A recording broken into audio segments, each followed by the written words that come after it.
Sloka, po narození jsem se poprvé nadechl. V tvém náručí jsem bezpečí našel. Byl jsem malé miminko a ty si byla celý můj svět. Roky plynuly a já rostl. Smál jsem se a učil žít. Pak přišel čas, kdy jsme se museli rozloučit.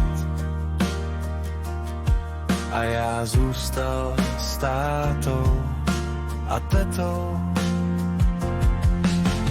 Mami, mám tě moc rád, navždy budeš v mém srdci. Děkuji Ježíši, že jsi moje máma, za tvou lásku, modlitby i naději. Ať nás dělí cokoliv, mé srdce patří navždy tobě.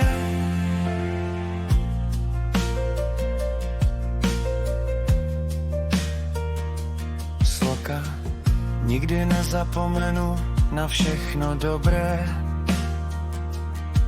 co jsi pro mě udělala.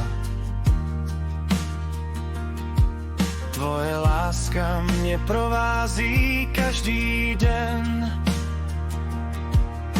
a dává